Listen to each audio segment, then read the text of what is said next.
Hello అండి, అందరికీ నమస్కారం. ఎలా ఉన్నారు? బాగున్నారా? నేను కూడా బాగున్నానండి.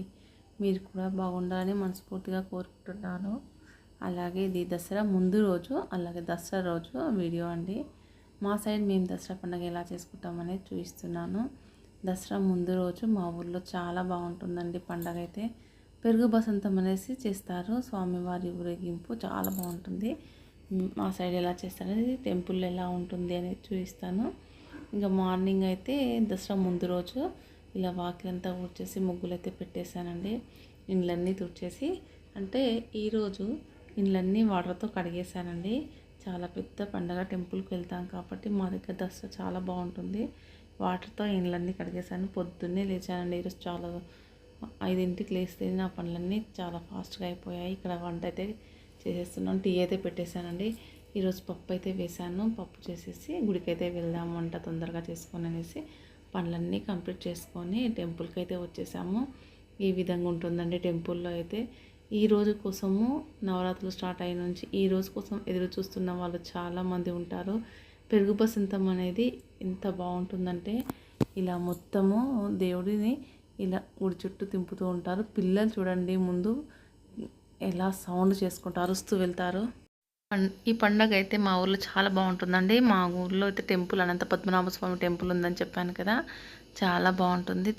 స్వామివారిని ఈ విధంగా అయితే మొత్తం ఊరు మొత్తం ఊరేగింపుగా తీసిన తర్వాత ఇలా గుళ్ళోకి వచ్చిన తర్వాత గుడి చుట్టూ ఇలా తిప్పుతారండి. ఇలా పల్లకి సేవ అయితే ఉంటుంది.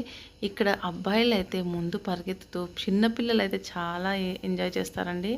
ఇక్కడ ముందల దేవుడు ముందు ఇలా పరిగెత్తుతూ ఉంటారు. సన్నాయి వాయిస్తూ చిన్న చిన్న ప్లాస్టిక్ పీపలన్నీ ఊదుతూ పరిగెత్తుతూ ఉంటారు. చాలా బాగుంటుంది. పైన మొత్తం మిద్దె పైన మొత్తం అలా స్వామివారిని చూడాలంటే అలా ముందు వచ్చేసి కూర్చుంటారు. స్వామివారు రాకముందే టెంపుల్లో మొత్తం జనాలు నిండిపోతారు. ఈ విధంగా ఏదైనా అనుకున్న పనులు కావాలి అనుకుంటే అబ్బాయిలు ఖచ్చితంగా ఇలా పల్లకిని మోస్తారండి. ఇలా స్వామివారిని భుజాలపైన పెట్టుకొని ఖచ్చితంగా మోస్తారు. ఖచ్చితంగా అవుతుంది, ఆ నమ్మకం అండి. అంత నమ్మకంతో అలా పనులు చేస్తారు. పిల్లలు చూసారా ఎలా పరుగులు పెడుతున్నారో, వాళ్ళ సంతోషానికి అవధులు లేవండి. చాలా బాగా ఎంజాయ్ చేస్తారు. ఈ మా ఊర్లో అయితే ఖచ్చితంగా ఆ ఊరి ఆడబిడ్డలను తోలుకొచ్చుకుంటారండి పండక్కి. అలాగే చుట్టాలు కూడా వస్తూ ఉంటారు, పిలుస్తూ ఉంటాము. ప్రతి ఇంట్లో సందడిగా ఉంటుంది. ఈ విధంగా అయితే పండగ జరుపుకున్నాం ముందు రోజు, దసరా ముందు రోజు. కానీ ఇంత బాగా పండగ జరిపితే మనకి ఇంకా వేరే ఊర్లు గుర్తు రావండి. మా ఊర్లో ఉన్న వాళ్ళకైతే కోడళ్ళు అయితే ఎక్కడికి వెళ్ళరు, ఈ ఊర్లోనే ఉంటారు. బిడ్డల్ని, ఆడబిడ్డల్ని తీసుకొచ్చుకుంటారు.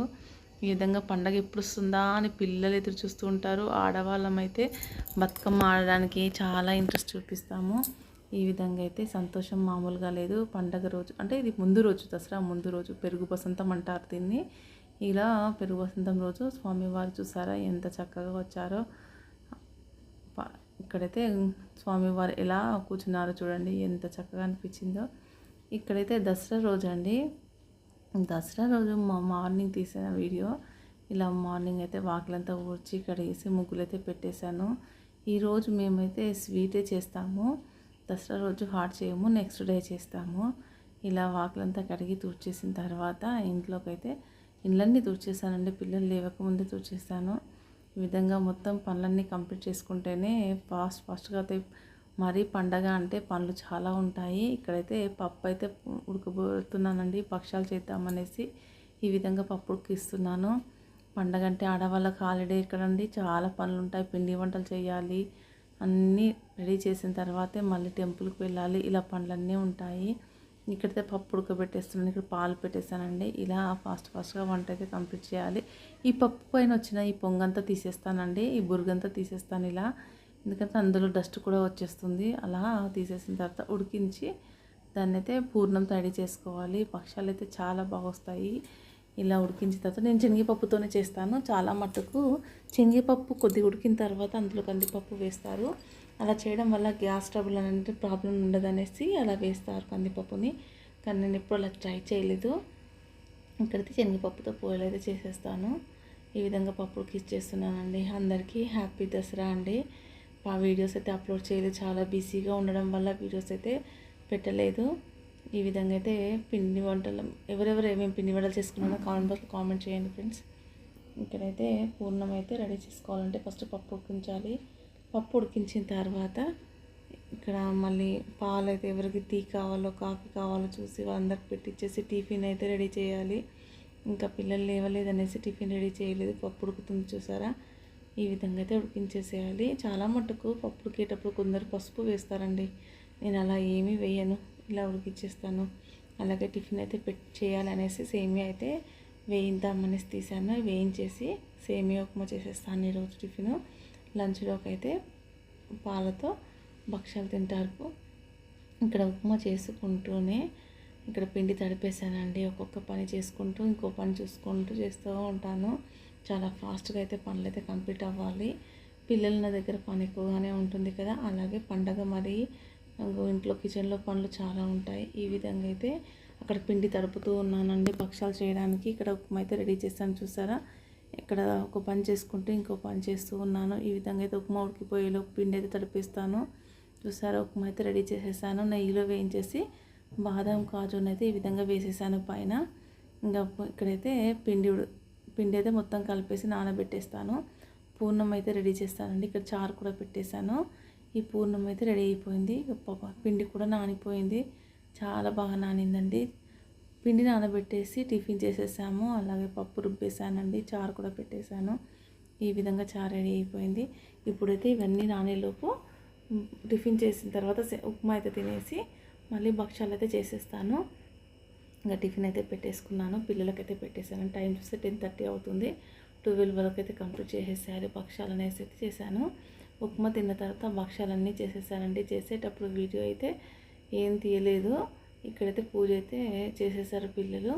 ఈ విధంగా ఇంట్లో పూజ అయితే కంప్లీట్ అయింది. మేము ఏం చేసామనేది అది ఖచ్చితంగా ఇంట్లో అయితే ఈ విధంగా అయితే నైవేద్యం పెడతాము. భక్షాలను ఈ విధంగా చేస్తుంటే మా పాప అయితే చిన్న క్లిప్ అయితే తీసిందండి. ఈ విధంగా అయితే భక్షాలు చేసేసి నైవేద్యంగా స్వామివారికి అయితే సమర్పించేసాము నైవేద్యము.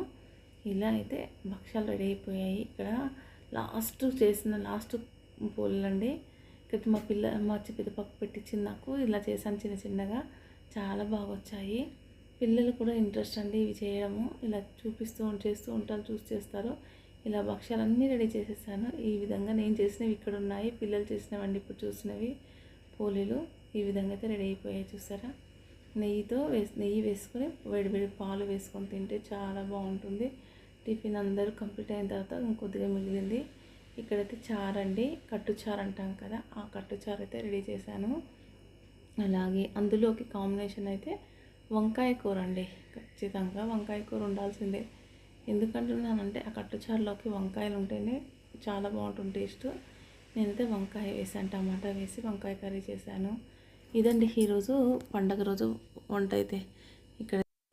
ఇక్కడ భక్షాలు ఎలా చేస్తారనే చూపిస్తానండి. ఇలా కొంచెం పిండి తీసుకొని, నేను సూపర్ పిండి అయితే తీసుకున్నాను. భక్షాలు చేయడం గోధుమ పిండితో కూడా చేస్తారు. అలా చిన్నగా పూరి అంతా తీసుకొని దాన్ని వెడల్పు చేసేసి ఇలా పూర్ణం పెట్టేసేయాలి. చేసేసి ఇలా రౌండ్గా చుట్టేసేయాలండి. చుట్టేసిన తర్వాత మనము చిన్నగా వేలుతో ఒత్తేసేయాలి. ఇలా కొద్దిగా ఆయిల్ పుద్దేసి పేపర్ పైన చేస్తే సన్నగా వస్తాయి.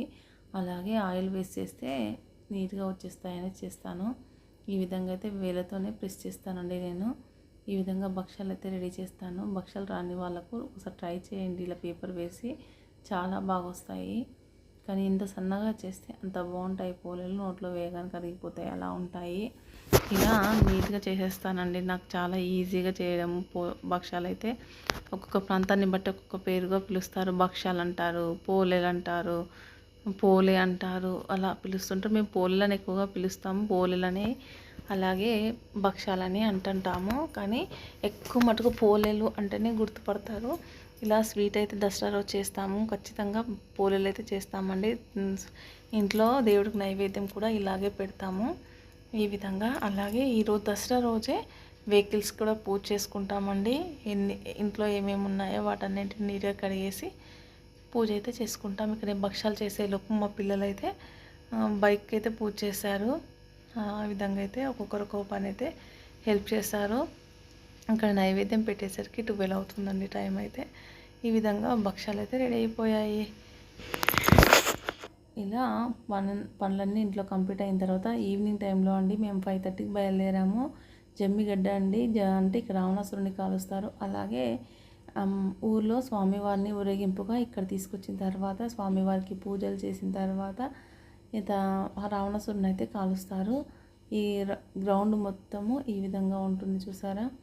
ఈ విధంగా అయితే నిండిపోతుంది. ఇప్పుడు కొద్దిసేపట్లో అయితే స్వామివారు వచ్చే టైం కల్లా ఈ జనాలు ఊపిరాడకుండా ఉంటారండి ఇక్కడ సైడ్. ఈ రోజు ఉన్నంత పబ్లిక్ అయితే ఎప్పుడు చూడలేదు నేనైతే. ఇన్ని రోజులలో ఇప్పుడు ఈ దసరాకు వచ్చినంత జనాలు అయితే రాలేరు ఎప్పుడు. కాకపోతే మా ఊరి చుట్టూ ఉన్న చిన్న చిన్న పల్లెటూర్లలో ఆటోలు కట్టుకొని ఈ ఊరికైతే వస్తారు. ఎందుకంటే ఇక్కడ రావణాసురుని కాలుస్తారు, స్వామివారిని దర్శించుకోవచ్చు, చాలా బాగుంటుంది అనేసి ఇక్కడ వెహికల్స్ తీసుకొని వస్తారండి. కార్లల్లో, బైక్ పైన, అలాగే ఆటోస్లలో, బస్సులలో వస్తారు ఇక్కడికి వచ్చేసి స్వామివారి దర్శనం చేసుకుంటారు. తర్వాత అందరు జంబి అంటే బంగారం పెట్టేసి అందరూ దసరా శుభాకాంక్షలు చెప్పుకుంటారు. తర్వాత మేము ఇంటికి వెళ్ళిన తర్వాత నైట్ దేవుడిని అక్కడ చూసి రావణాసురుని కాల్చిన తర్వాత ఇంటికి వెళ్తాము. 6:30 కల్లా ఇంటికి వెళ్ళిపోయామండి. ఇక్కడ అయితే నైట్ 11 అయ్యిందండి స్వామివారు గుడిలోకి వచ్చేసరికి. అప్పటి వరకు అందరూ మేల్కొని ఉన్నారు చూసారా. పిల్లల సంతోషం. మళ్ళీ ఇదే లాస్ట్ రోజు కాబట్టి ప్రతి ఒక్కరూ వస్తారండి గుడికి అయితే స్వామివారిని దర్శించుకోవడానికి. స్వామివారు గుర్రం పైన అమ్మవార్లతో ఈ విధంగా దర్శనం అయితే ఇచ్చారు. ఈరోజు చివరి రోజు కాబట్టి ప్రతి ఒక్కరూ వచ్చి మనస్ఫూర్తిగా భగవంతుణ్ణి దండం పెట్టుకొని వెళ్తారు. ఇదండి మా ఊర్లో దసరా పండగ. మామూలుగా కాదు, ఈ విధంగా అవుతుంది. ఇంత బాగా జరుపుకుంటాం కాబట్టి మీకు కూడా చూపిద్దాము టెంపుల్ ఎలా ఉంటుంది, స్వామివారు ఎలా మా ఊళ్ళో జరుగుతుంది అనేది అయితే వీడియో తీశాను. అలాగే మన ఛానల్ని కొత్త వారు చూస్తే వీడియోస్ చూడండి, నచ్చినట్లయితే ఛానల్ని సబ్స్క్రైబ్ చేసుకోండి ఫ్రెండ్స్. కొత్తగా ఛానల్ అయితే స్టార్ట్ చేశాను, సపోర్ట్ చేయండి. మా ఊరిలో జరిగే పండగలు అలాగే ఎలా చేసుకుంటాము పండగలు అనేది కూడా చూపిస్తాను. ఒక్కొక్క ప్రాంతాన్ని బట్టి పూజలు ఉంటాయి, ఒక్కొక్క ప్రాంతాన్ని బట్టి పండగలు ఉంటాయి. మా సైడ్ అయితే ఈ విధంగా ఉంటుంది. దసరా పండగ చాలా బాగా జరుగుతుంది. అన్ని పండగల కన్నా దసరా పండగ చాలా బాగుంటుంది. కాబట్టి మేమైతే ఈ పండగని మీకు చూద్దామనేసి వీడియో తీశానండి. ఎలా ఉంది వీడియో అనేది తప్పకుండా కామెంట్ బాక్స్లో కామెంట్ చేయండి ఫ్రెండ్స్. అలాగే స్వామివారి దర్శనం కూడా చేసుకోండి. మనం అనుకున్న పనులన్నీ అనుకున్నట్టుగా జరగాలని మనస్ఫూర్తిగా ఆ భగవంతుని అయితే కోరుకుంటున్నాను. ఇదండి అందరికీ దసరా పండగ శుభాకాంక్షలు. ఇక్కడ పిల్లలు పరిగెత్తులు చూస్తుంటే చాలా బాగుంది. ఎక్కడ కింద పడతారని భయం కూడా ఉందండి, కానీ జాగ్రత్తగా పరిగెత్తుతారు. వాళ్ళ సంతోషం వాళ్ళది.